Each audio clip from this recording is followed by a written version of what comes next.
कभी सोचा है कि तुम्हारी सैलरी जितनी भी है, अगर उसमें से तुम 8,000 रुपये 10,000 रुपये निकाल के हर महीने इन्वेस्टमेंट में लगाना शुरू कर दो आज से ही, तो 10 साल बाद तुम्हें सैलरी के लिए काम नहीं करना पड़ेगा। सैलरी तुम्हारे लिए काम करेगी। मुझे याद है जब मेरी पहली जॉब लगी थी तो बहुत ही कम अमाउंट की जॉब लगी थी। तो लोग उस समय इन्वेस्ट, क्योंकि घर में उस तरीके की बातें होती नहीं हैं कि इन्वेस्टमेंट करना है नहीं करना है, पैसे कैसे बनाने हैं, पैसे कैसे मैनेज करने हैं, क्योंकि पूरी जद्दोजहद तो इस चीज़ में लगी होती है कि किसी तरीके से नौकरी लग जाए, किसी तरीके से जॉब लग जाए और तुम कमाना शुरू करो, घर की हेल्प करना शुरू करो। तो पैसे को इन्वेस्ट करना है, पैसे को बढ़ाना है, पैसे मैनेज करने हैं, इन सब चीज़ों के बारे में सोचा ही नहीं, या कभी किसी ने बताया भी नहीं, स्कूल में भी नहीं बताया, कॉलेज में भी नहीं बताया। केवल एक चीज़ दिमाग में थी कि सैलरी आ गई है तो अब कहीं का ट्रिप बना लेते हैं, कहीं का प्लान कर लेते हैं, कहीं बाहर चल लेते हैं, कहीं मसूरी चल लेंगे, गोवा चल लेंगे, कुछ एक प्लान बना लेंगे। और मैं बहुत ज़्यादा कंफ्यूज था कि इतने छोटे पैसे में, इतने कम पैसे में क्या मैं कभी ज़िंदगी में कुछ बड़ा कर पाऊँगा, क्या मैं ज़िंदगी में कभी आगे बढ़ पाऊँगा। वही गलती थी, वही गलती मैंने की और वही गलती ज़्यादातर लोग करते हैं। वही गलती सब लोग, जितने भी मिडिल क्लास से निकले हुए बच्चे हैं, सब वही गलती करते हैं।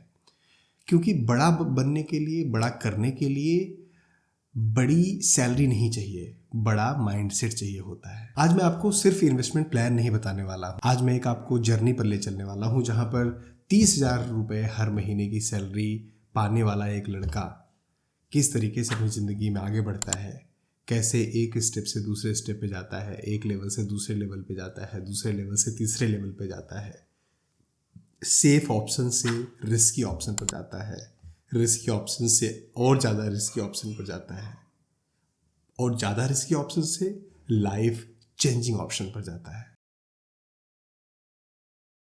एक लड़का था, चलो उसका एक नाम ले लेते हैं, रितेश। रितेश की पहली जब जॉब लगी उसकी सैलरी थी 30,000 रुपये। रितेश ने सोचा कि चलो हर महीने कुछ पैसे बचाते हैं, और तब तक ऑप्शन आ गया था कि आप थोड़े थोड़े पैसे भी एफडी में डाल सकते थे। एफडी सेफ है क्योंकि पापा भी डालते थे, चाचा डालते थे, बड़े भैया भी एफडी करते थे। रितेश ने देखा था अपने घर में कि जब उसके बहन की शादी थी तो पापा ने एफडी से ही पैसे निकाल के बहन की शादी की थी। रितेश ने देखा था कि घर में जब कोई बड़ी प्रॉब्लम हो जाती थी तो एफडी काम आता था। रितेश ने सुना था अपने घर में कि पापा हमेशा ये बताते रहते थे कि अभी तो एफडी पड़ी हुई है, चिंता की कोई बात नहीं। तो एफडी उसके दिमाग में एक सेफ ऑप्शन था। उसने एफडी कराई। उसे एफडी पर इंटरेस्ट रेट मिला 6.7%। करीब 10 से 14 साल बाद उसकी वैल्यू करीब 14 लाख रुपए के आसपास होगी। और 14 लाख रुपए उसे लगता है कि चलो जी, मैंने तो 10 लाख रुपए के आसपास डाले और मुझे 14 लाख रुपए मिल रहे हैं, 2-2.5 लाख रुपए का फ़ायदा ही है। लेकिन जब इन्फ्लेशन कैलकुलेट करके देखेगा, उस समय देखेगा तो उसकी एक्चुअल वैल्यू आज के 8 लाख रुपए ही रह जाएगी। बल्कि वो पैसा बना नहीं रहा है, पैसा गंवा रहा है। अर्जुन ने सोचा कि मैं तो सेफ खेल रहा था, फिर गड़बड़ कहाँ पर हो गई। एक्चुअली सेफ खेलना भी एक रिस्क है। वो रिस्क जो हमें तुरंत नहीं दिखता, वो रिस्क जो हमें पता नहीं चलता। एफडी खराब नहीं है, मैं ये नहीं कहता हूँ कि किसी को एफडी किसी भी तरीके से करना नहीं चाहिए। इमरजेंसी फंड के लिए एफडी बहुत अच्छा है। कोई छोटे गोल के लिए 1 साल बाद, 2 साल बाद आपको कुछ चाहिए, कुछ पैसे आप नहीं रिस्क लेना चाहते, उसके लिए एफडी बहुत अच्छा है। पापा रिटायर हो गए, उनके पैसे आ गए, उसे मैं पोस्ट ऑफिस या एफडी में डालना पसंद करूँगा। मैं मार्केट में नहीं लगाना पसंद करूँगा क्योंकि प्रॉब्ली वो उनके यूज आएंगे। अभी जब उनको ज़रूरत पड़ेगी तो उस समय उसकी ज़रूरत पड़ेगी। एक चीज़ ये समझनी ज़रूरी है कि पैसा कमाना इम्पॉर्टेंट है, पैसा बचाना भी इम्पॉर्टेंट है, लेकिन इन सबसे ज़्यादा इम्पॉर्टेंट है पैसे को बढ़ाया कैसे जाए। इस एफडी वाले कांड से रितेश ने क्या सीखा? उसने सीखा कि कई बार गलतियां हो जाती हैं, गड़बड़ हो जाती हैं। रिस्क लेना गलत नहीं है, गलत समय पर पैनिक करना गलत है। अब रितेश ने अपनी स्ट्रेटजी चेंज की, रितेश ने अपनी स्ट्रेटजी बदल दी। उसने एसआईपी शुरू की 9,000 रुपये हर महीने की, और 9,000 हर महीने उसने एक जगह पर केवल एक ही एसआईपी पर नहीं डाला, उसको उसने चेंज कर दिया, थोड़ा सा डिवाइड कर दिया, डाइवर्सिफिकेशन उसका कर दिया। डाइवर्सिफिकेशन 3 चीज़ों पर, उसने 70% पैसे डाले निफ्टी 50 पर जो बहुत ही सेफ है, इंडेक्स फंड है, और 20% डाले मिड कैप पर और 10% डाले स्मॉल कैप पर। अगर आप पिछले 2-3 सालों का भी कैगर देखेंगे, वैसे 10 साल का कैगर देखना चाहिए कि कितना रिटर्न आपको मिल रहा है, लेकिन अगर आप पिछले 2-3 साल का भी कैगर देखेंगे तो निफ्टी 50 जैसे इंडेक्स फंड ने करीब 10%, 10.5%, 11% के आसपास रिटर्न दिया है, और जो मिड कैप के फंड्स हैं ऑन एन एवरेज 13 से 14%, 14.5% के आसपास रिटर्न दिया है, और स्मॉल कैप्स नॉर्मली 16 to 18% के आसपास रिटर्न दे रहे हैं। तो ये 9,000 रुपये हर महीने जब वो डालेगा इसी जिस तरीके से उसने डिवाइड किया है फंड्स को हर महीने एसआईपी में, तो 10 साल बाद उसके पैसे हो जाएंगे करीब 20 लाख रुपए, जो उसके एफडी वाले रुपए से करीब 40% ज़्यादा है, 45% ज़्यादा है। इस पूरे कैलकुलेशन से जब स्प्रेडशीट पर रितेश ने ये कैलकुलेट किया तो उसको पैसा डबल होता हुआ नहीं दिखा, उसको कॉन्फिडेंस डबल होता हुआ दिखा। उसने सीखा कि भाई मार्केट से फाइट मत करो, मार्केट से दोस्ती करो, और जब मार्केट से दोस्ती करोगे, मार्केट को सीखोगे, समझोगे, अपनी स्ट्रेटजीज को चेंज करोगे, रिस्क थोड़ा सा लोगे, कैलकुलेट करके रिस्क लोगे, तो तुम्हें फ़ायदा मिलेगा। एक बार जब तुम मार्केट में पैसा डालते हो तो शॉर्ट टर्म में घबराहट होती है, सबको होती है। जब मैंने इन्वेस्टमेंट स्टार्ट किया था तो मुझे घबराहट होती थी, मैं ज़्यादातर पैसे इंडेक्स फंड में ही डाल कर रखता था। आज तो मैं ऑप्शंस ट्रेडिंग बहुत सारी चीज़ें करता हूँ, हम उसमें नहीं जा रहे हैं, लेकिन पॉइंट ये है कि जब आप लंबे समय तक मार्केट में पैसा डाल कर रखते हो तो ये कंपाउंडिंग का जो इफेक्ट है ना, आपका सबसे अच्छा और सबसे लॉयल दोस्त बन जाता है। अब अगले 5 साल में जो रितेश ने सोचा था कि मैं 10-15 साल इसी तरीके से इन्वेस्टमेंट करूंगा, 10% अपना स्मॉल कैप में डालूंगा, 20% अपना मिड कैप में, और 70% मैं निफ्टी 50 या किसी इंडेक्स फंड में डालकर रखूंगा। 5 साल में ही जब वो रेगुलर देखता रहा तो उसका माइंडसेट चेंज हो गया, उसका दिमाग बिल्कुल बदल गया, हिल गया।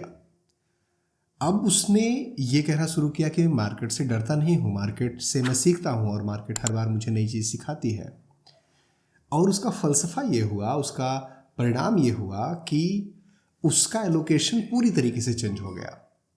जहाँ पर वो 10% स्मॉल कैप में डालता था, अब उसने 10% इंडेक्स फंड में डालना स्टार्ट किया, 20% मिड फंड में डालना स्टार्ट किया, और 70% अपनी इन्वेस्टमेंट का स्मॉल कैप्स में डालना स्टार्ट किया। हालांकि ये रिस्की है, ये रिस्की था, ये रिस्की है। मैं ये नहीं आपसे कह रहा हूँ कि 70% आप स्मॉल कैप में डालना स्टार्ट कर दो। आपकी रिस्क एपेटाइट क्या है, कितना आपको समझ आता है, ये आपको देखना और सोचना पड़ेगा। लेकिन रिस्क है तो इश्क है। देखो, अगर आप लंबे समय तक चलते हो उस केस में, या टाइम आपका फेवर कर रहा हो, तो 20 साल अगर आप इसी तरीके से जो एलोकेशन अभी मैंने आपको बताया, 20 साल आप वही 9,000 रुपये, 10,000 रुपये हर महीने डाल कर रखो, तो करीब 1 करोड़ रुपए हो जाएंगे।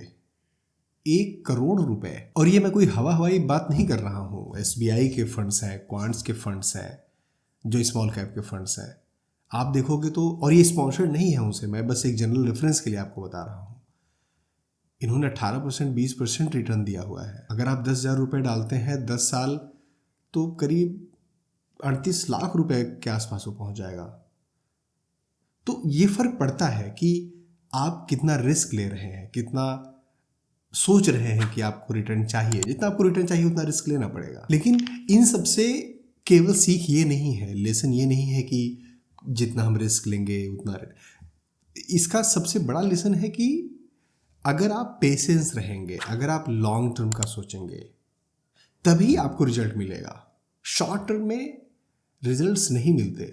मिल गया, विंडफॉल था, आपका लक था। ज़्यादातर केसेस में शॉर्ट टर्म में आपको ऐसे रिजल्ट्स नहीं मिलेंगे। अगर आपको शॉर्ट टर्म में 1 साल 2 साल का आपका गोल है तो FD कर लो। अब अगले कुछ दिनों बाद रितेश को समझ में आया कि यार मुझे तो मार्केट समझ में आ रही है, मुझे चीज़ें समझ में आ रही है। अब मुझे ये म्यूचुअल फंड और इसके चक्कर में नहीं पड़ना है। मुझे पी रेशियो समझ में आता है, मुझे एडजस्टेड पी रेशियो समझ में आ रहा है, मुझे चीज़ें समझ में आ रही हैं, मुझे चार्ट्स पढ़ने समझ में आ रहे हैं। अब मैं ट्रेड करूँगा, अब मैं थोड़ा सा अंदर घुसूँगा, अंदर देखूँगा। मैं कभी भी किसी को इन्वेस्टमेंट स्टार्ट करते हुए कभी भी ये सलाह नहीं देता कि तुम ट्रेडिंग से स्टार्ट कर दो या इवन शेयर्स में भी पैसा डालना शुरू कर दो direct. I don't suggest them. ETF फिर भी ओके है। म्यूचुअल फंड ही एक तरीका है जहाँ से आपको शुरुआत करनी चाहिए। लेकिन जब आप कुछ समय तक करते हैं, रोज़ देखते हैं, पढ़ते हैं, समझते हैं, तो आपकी नॉलेज बढ़ती है, आप सीखते हैं। आप बेवकूफ़ तो है नहीं। जब आप सीखते हैं, आपको समझ आता है, तब आप ट्रेडिंग, शेयर्स और इसमें बढ़ते हैं। अभी भी रितेश ने trading, intraday trading, options, future ये करना कुछ भी शुरू नहीं किया। उसने केवल कंपनीज में पैसे लगाने, जो अभी म्यूचुअल फंड में पैसे लगा रहा था, कंपनीज में पैसे लगाना शुरू किए। और कंपनीज में पैसे लगाने के लिए वही बहुत सिंपल सा बेसिक सा तरीका क्या है? मुझे सारी कंपनीज की लिस्ट बनानी है, जो भी 15, 20, 25 मुझे समझ में आ रही है। मैं एक एक करके मैनुअल उन पर लंबे समय के लिए दांव लगाऊंगा, उनको सारे पैरामीटर्स पर चेक करूंगा और उन कंपनीज को शॉर्टलिस्ट करूंगा। मैं कभी भी सारे पैसे एक बास्केट में नहीं डालूंगा। मैं सारे पैसे केवल बड़ी कंपनीज पर नहीं लगा दूंगा, क्योंकि मुझे रिटर्न भी अच्छा चाहिए।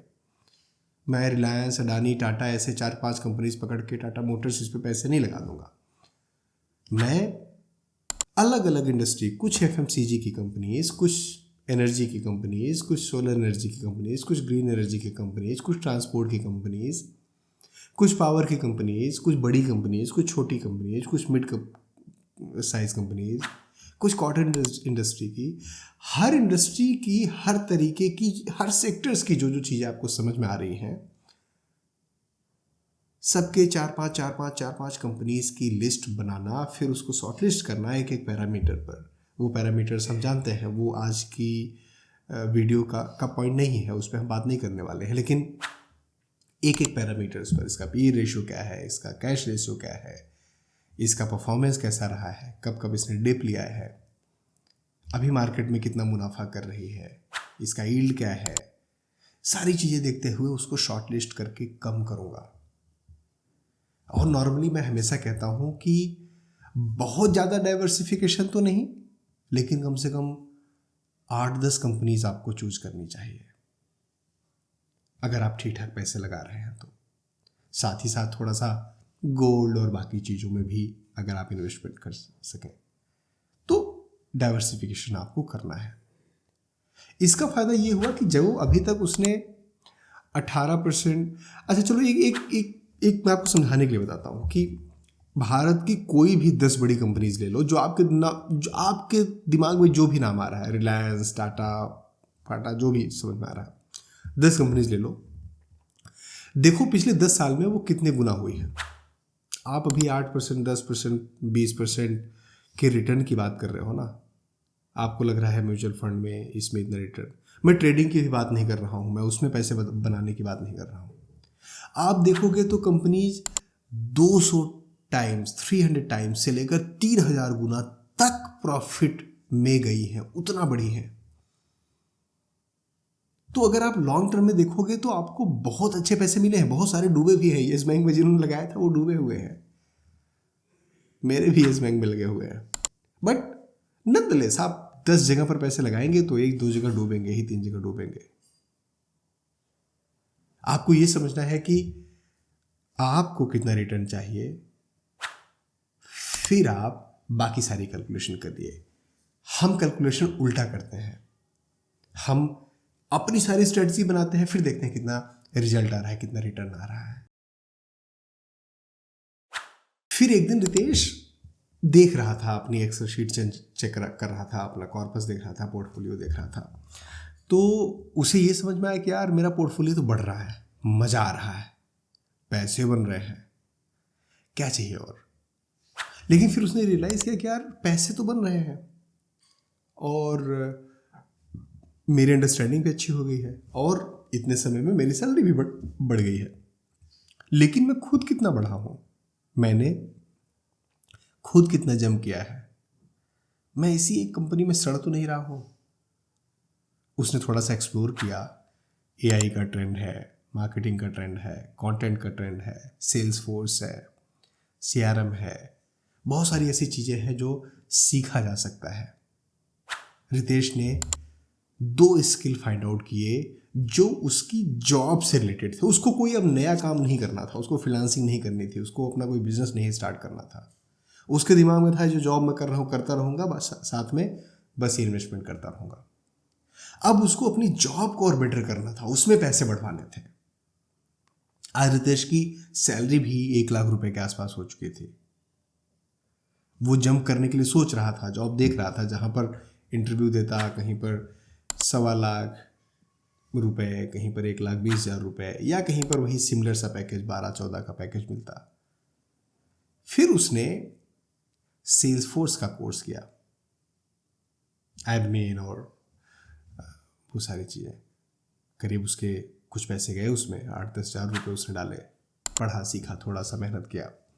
अब उसको हाइक मिली 50% की, उसको जंप मिला 50% का।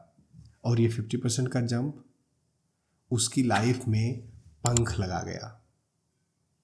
वो जहाँ पर जो पैसे बचते थे उतना इन्वेस्ट कर पाता था, अब जितना उसकी कमाई का एक बड़ा मोटा हिस्सा है वो पूरे के पूरे वो इन्वेस्टमेंट में डालने लगा।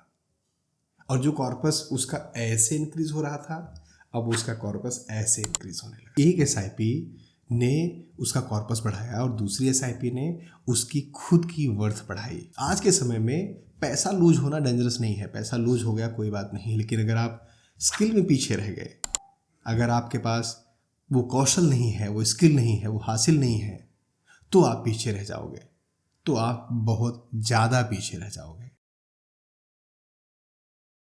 आज रितेश करीब 35 साल का है और आज उसका कॉर्पस 2 करोड़ रुपए के आसपास है। एक पैसिव इनकम हो गई है इसी कॉर्पस से, मतलब डिविडेंड वगैरह से। सबसे इम्पोर्टेंट चीज़ है कि जॉब अभी भी कर रहा है, सैलरी अभी भी ले रहा है, लेकिन अब पीस ऑफ माइंड है, उसके दिमाग में सुकून है। वो अक्सर ये कहता है कि मुझे पैसे ने अमीर नहीं बनाया, मुझे सैलरी ने अमीर नहीं बनाया, पैसे ने अमीर नहीं बनाया, मुझे इन्वेस्टमेंट ने पेशेंस दिया और पेशेंस ने मुझे अमीर बनाया। आप भी अपनी जर्नी 30,000 रुपये की सैलरी से स्टार्ट कर सकते हो। आपको बस सोचना है, थोड़ा सा प्लान करना है। 4,000 रुपये SIP में डालो, 3,000 रुपये इमरजेंसी फंड में डालो, थोड़े पैसे अपने स्किल्स को अपग्रेड करने पर डालो। एक बैलेंस बनाकर रखो कि आपको ज़िंदगी भी जीनी है, फ्यूचर की प्लानिंग भी करनी है, ग्रेटिट्यूड भी देना है, ग्रोथ भी चाहिए। एक दिन FD का नंबर बढ़ेगा, एक दिन मार्केट का ग्राफ ऊपर जाएगा, पर आपको हमेशा डेली बेसिस पे खुद को अपग्रेड करना है, खुद को आगे बढ़ाना है। जिंदगी बढ़ाने के लिए करोड़ों कमाना जरूरी नहीं है। कई बार आप करोड़ों नहीं कमा रहे होंगे, लेकिन ज़िंदगी को बड़ी करने के लिए, ज़िंदगी को आगे बढ़ाने के लिए कंपाउंडिंग का इफेक्ट ज़रूरी है। और कंपाउंडिंग का इफेक्ट केवल पैसे में नहीं होता, कंपाउंडिंग का इफेक्ट आपकी रिलेशन में होता है, कंपाउंडिंग का इफेक्ट आपके दिमाग में होता है, कंपाउंडिंग का इफेक्ट आपकी सोच में होता है। मुझे उम्मीद है ये वीडियो आपको पसंद आई होगी। अगर वीडियो पसंद आई तो लाइक करिए, अपने दोस्तों के साथ शेयर करिए, चैनल को सब्सक्राइब नहीं किया तो सब्सक्राइब करिए। और हाँ, अपनी हेल्थ का भरपूर ध्यान दीजिए, अपने मेंटल हेल्थ का ध्यान दीजिए। हमारे वीडियोस को देखते रहिए, अपना और अपनों का ख्याल रखिए। Thank you. जय हिंद।